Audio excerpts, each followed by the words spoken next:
2021년 12월 10일 선목교회 중고등부 말씀 묵상입니다. 먼저 기도하겠습니다. 좋으신 하나님 감사합니다. 우리에게 말씀을 주시고 그 말씀을 묵상하며 주님과 가깝게 교제하게 하시니 감사합니다. 주님, 오늘 이 시간도 함께하여 주셔서 복된 시간이 되게 도와주세요. 예수님의 이름으로 기도합니다. 아멘. 오늘 묵상할 말씀 요한계시록 16장 1절부터 11절까지입니다. 나는 또 성전에서 일곱 천사에게 이렇게 외치는 큰 음성을 들었습니다. 가서 하나님의 진노가 담겨있는 일곱 대접을 땅에 쏟아라. 첫째 천사가 대접을 땅에 쏟았습니다. 그러자 짐승의 표를 받고 그 우상에게 경배한 자들의 몸에 더럽고 몹시 아픈 종기가 생겼습니다. 둘째 천사가 대접을 바다에 쏟았습니다. 그러자 바다가 죽은 사람의 피같이 되어 바다에 사는 모든 생물이 죽었습니다. 셋째 천사가 대접을 강과 샘에 쏟았습니다. 그러자 강물과 샘물도 피로 변했습니다. 나는 물을 관리하는 천사가 하나님께 말하는 소리를 들었습니다. 지금도 계시고 전에도 계셨던 거룩하신 주님, 악한 자들을 벌하시는 주님의 심판은 정당하십니다. 그들이 주님의 성도들과 예언자들의 피를 흘렸으니 그들이 피를 마시는 것은 당연한 대가입니다. 나는 또 제단에서 나오는 소리를 들었습니다.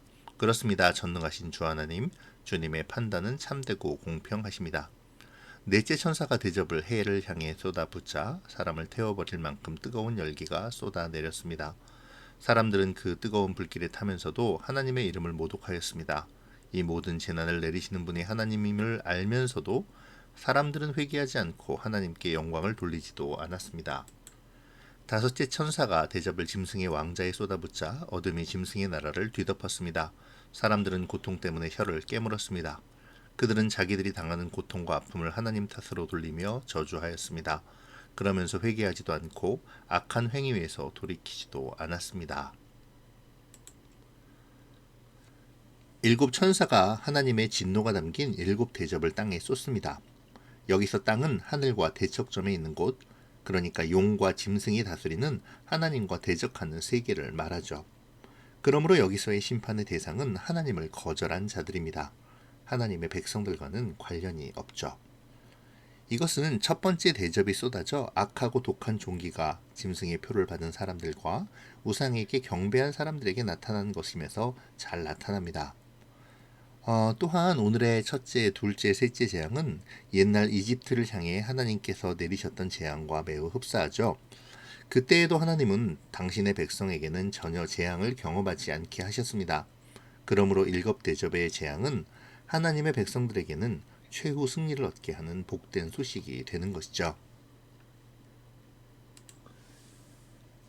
하나님께서 악한 자들을 벌하시는 까닭은 그들이 회개하지 않았기 때문이죠.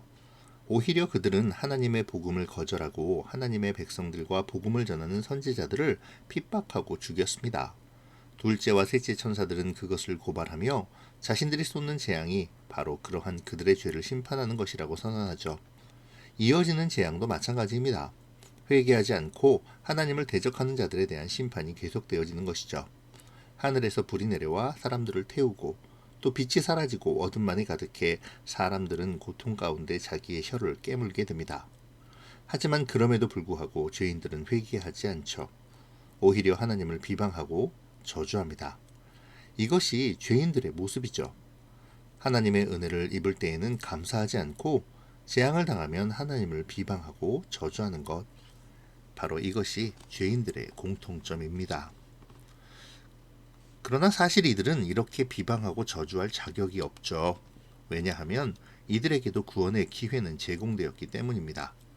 하나님께서는 이들에게 하나님의 백성이 될 수 있는 기회를 제공하셨었죠. 아니 어쩌면 지금 이 순간에도 돌이켜 회개하면 구원을 얻게 될지도 모릅니다. 예수님의 십자가 옆에서 함께 죽어갔던 강도가 주님께 회개함으로 구원을 받은 것처럼 말이죠. 그러나 여전히 그들은 자신들의 본성, 죄인으로서의 특성을 버리지 못합니다.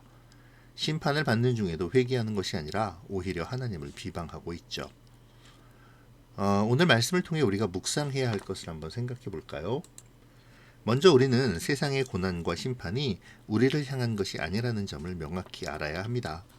하나님의 세상을 향한 심판은 우리에게는 승리의 소식이죠.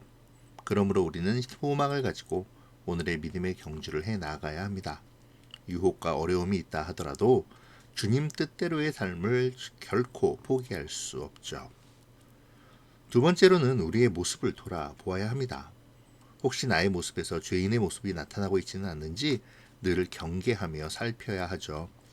내 마음대로 나의 뜻대로 되어지지 않는다고 하나님을 원망하거나 비방한 적은 없는지, 또 그렇게 하고 있지는 않는지 우리의 삶을 돌아보아야 합니다.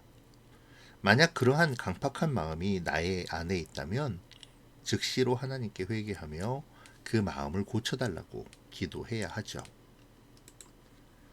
특별히 오늘 말씀은 이 무서운 하나님의 진노의 대접이 그리스도로 말미암아 구원받은 백성들에게는 임하지 않는 모습을 보여줍니다.